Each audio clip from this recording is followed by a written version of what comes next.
दोस्तों आज हम देख रहे हैं कैशिंग एपीआई। ठीक है। तो ड्रूपल में हमारे पास तीन मेथड होते हैं, है ना। कैशिंग एपीआई को करने के लिए तीन मेथड होते हैं।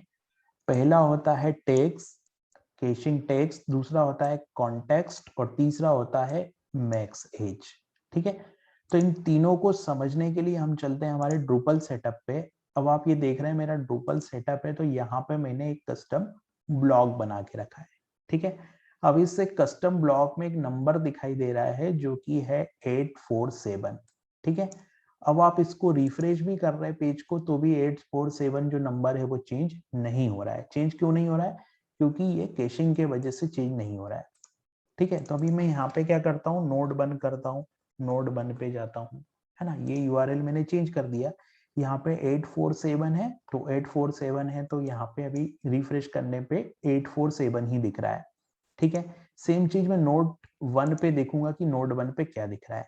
फिर मैंने क्या किया है, इसको इनकॉग्निडेंट विंडो में ओपन किया है सेम पेज में। इनकॉग्निडेंट विंडो में ओपन करने का मतलब होता है कि वहां पे यूजर जो है वो लॉग इन नहीं है, लॉग आउट मोड में है। अभी मैं यहाँ पे एडमिन से लॉग इन हूँ, तो आप देख रहे हैं 847, यहाँ पे भी 847 दिख रहा है, यहाँ पे भी 847 दिख रहा है ना। अब मैंने इनकॉग्निडेंट विंडो में गया तो 351 दिख रहा है और यहाँ पे भी 351 दिख रहा है। दोनों ही पेज पे 351 दिख रहा है। कॉन्टेक्ट पेज पे भी 351 दिख रहा है और होम पेज पे भी 351 दिख रहा है। और इसको जब मैं रीलोड कर रहा हूँ पेज को तो भी 351 चेंज नहीं हो रहा है। ठीक है। तो इस पूरे मेथड को अपन समझते हैं। ये मैंने कस्टम ब्लॉक बनाया। ठीक है। अब अपन चलते हैं ब्लॉक की तरफ। तो मैं आ गया यहाँ ब्लॉक की तरफ। ठीक है। अब अपन लगाते हैं यहाँ पे कैशिंग। तो मैं क्या करता हूँ, यहाँ पे मैंने को कैशिंग लगानी है। ठीक है। तो मैंने लगाया हैश और यहाँ पे CACHE। ठीक है, ये लगाया। इसके बाद यहाँ पे बन गया मेरा एक अरे। ठीक है।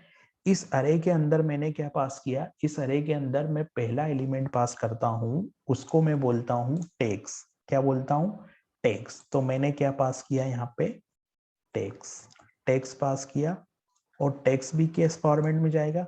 अरे के फॉर्मेट में जाएगा। तो मेरा ये टैग्स जो हो गया वो क्या हो गया? अरे हो गया। अब इस टैग्स में क्या होगा कि जो टैग्स जा रहा है ना, कैशे हो गया, टैग्स चला गया, टैग चला गया, टैग्स सॉरी टैग्स है वो, टैग्स गया। अब इस टैग्स के अंदर मेरे को क्या पास करना पड़ेगा? एक पैरामीटर में पास करता हूं सिंगल कोट के अंदर नोड वन। ठीक है, नोड वन। इसका क्या मतलब होगा? इसका मतलब ये होगा कि जब भी कोई नोड वन को अपडेट करेगा, जब भी कोई नोड वन को अल्टर करेगा, अपडेट करेगा, तो कैशे जो है वो वैलिडेटेड होगा। तो कैशे क्या होगा? वैलिडेटेड होगा। तो इसको समझते हैं। हमने कोड सेव किया। अब हम क्या करते हैं, एक बार कैशे क्लियर कर देते हैं। तो मैं वापस से कैशे पे गया और एक बार कैशे क्लियर कर दिया मैंने। तो दोस्तों अब हमने क्या था कि कैशे, हमने कोड को अपडेट करने के बाद कैशे को क्लीन किया। अब हम देखते हैं कि क्या रिजल्ट दिखेगा। अभी नोड वन है। ठीक है। अभी ये नोड जो है वो वन है। इसको मैं एक बार रिफ्रेश कर देता हूँ। अभी नोड अपडेट होने पे कैसे चेंज हो जाना चाहिए, ये इसका मतलब होना चाहिए।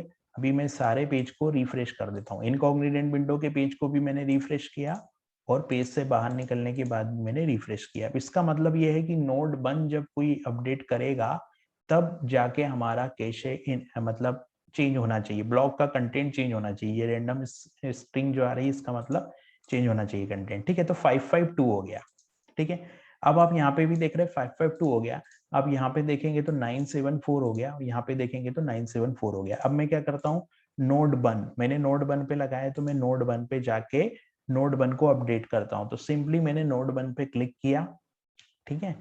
नोड वन पे क्लिक किया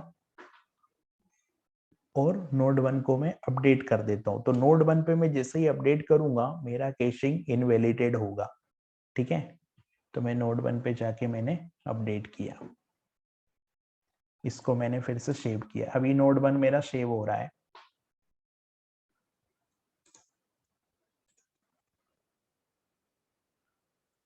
अब आप देख रहे हैं कि नोड वन मेरा सेव हुआ तो यहाँ पे नंबर चेंज हो गया, 558 हो गया। अब जाके यहाँ पे मैं रिफ्रेश करता हूँ तो 552 का नंबर ये भी चेंज होना चाहिए।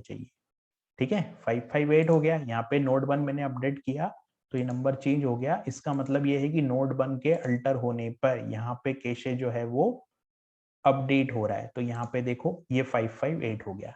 ठीक है, अब अपन इनकॉग्निटेंट विंडो में चलते हैं। यहाँ 974 है, इसको मैं रिफ्रेश करता हूँ तो आई थिंक ये नंबर भी चेंज होना चाहिए।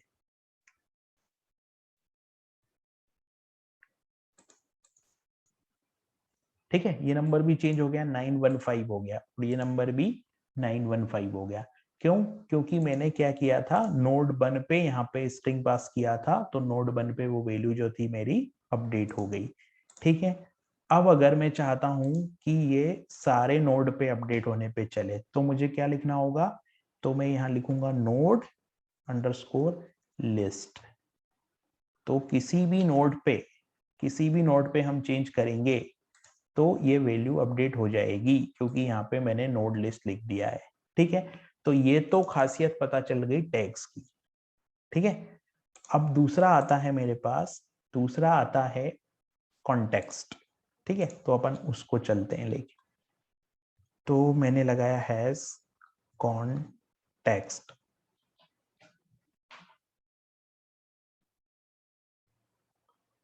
कॉन्टेक्स्ट, ठीक है। अभी कॉन्टेक्स्ट में क्या होगा, कॉन्टेक्स्ट में क्या होगा, एस लगाया मैंने और यहाँ पे फिर से ये करे लगाया मैंने। ठीक है, हाँ, अब कॉन्टेक्स्ट में क्या होगा, मुझे यहाँ पे भी देनी पड़ेगी वैल्यू, तो मैंने यहाँ पे वैल्यू दे दी यूआरएल। क्या वैल्यू दे दी, यूआरएल। तो यहाँ पे इसका मतलब क्या होगा कि यूआरएल जब भी चेंज होगा ना, तब जाके ये फर्स्ट टाइम जब यूआरएल चेंज होगा तब जाके ये अपडेट होगा। अब इसको समझने के लिए एक बार हमने कोड चेंज किया, तो पहले हम कैशे क्लियर करेंगे, फिर अलग अलग यूआरएल पे जाके देखते हैं। तो मैं गया यहाँ पे परफॉर्मेंस में, और परफॉर्मेंस में जाके मैंने कैशे को क्लियर किया।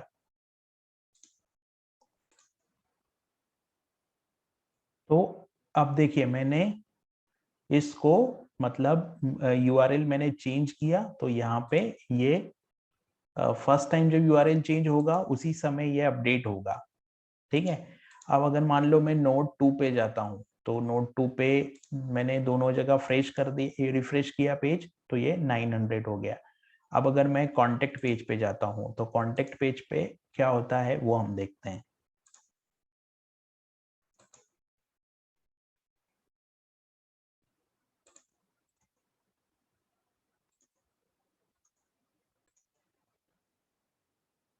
तो यहाँ पे 220 हो गया।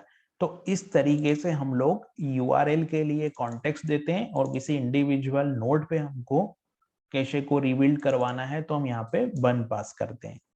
ठीक है, अब एक और हमारा आता है यहाँ पे, जिसको हम बोलते हैं मैक्स एज। ठीक है, तो मैक्स एज में हमको क्या देना होता है, जैसे मैंने यहाँ पे मैक्स एज लिखा और मैक्स एज में मैंने पास कर दिया 10। ठीक है, मैक्स एज में मैंने 10 पास कर दिया, तो ये वैल्यू क्या हो गई, मेरी मैक्स एज की वैल्यू 10 हो गई। अब यहाँ पे क्या होगा, मैक्स एज में मैंने 10 पास किया। अब मैं क्या करूंगा कि यहाँ पे एक बार कैशे ड्रूपल का क्लियर करूंगा, और फिर 10 सेकेंड हम लोग वेट करेंगे, 10 सेकेंड के बाद ये अपने से चेंज करेगा सिस्टम। ठीक है,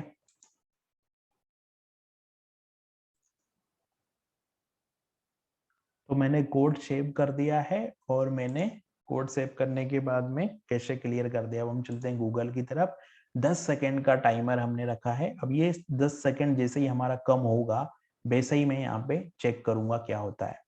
ठीक है, तो 3 2 1, ये हमारे 10 सेकेंड है। अब यहाँ पे और करते पेज को रिफ्रेश, तो ये 220 चेंज हो जाना चाहिए।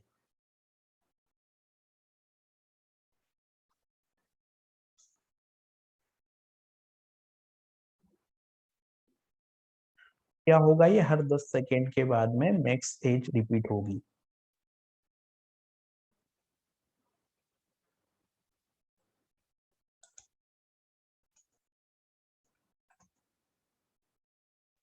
तो हर मतलब इससे क्या होगा कि हर 10 सेकेंड के बाद ये जो स्ट्रिंग है वो चेंज होगी। अभी हम लोगों ने देखा, तो इस तरीके से हम लोग कैशिंग, ब्लॉक कैशिंग जो है वो कर सकते हैं। एक ऑप्शन होता है टैग्स, जिसमें हम नोड आईडी के अकॉर्डिंग कैशिंग को रीबिल्ड कर सकते हैं।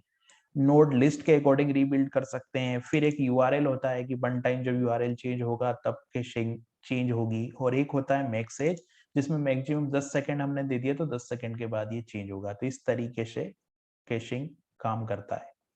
Thank you.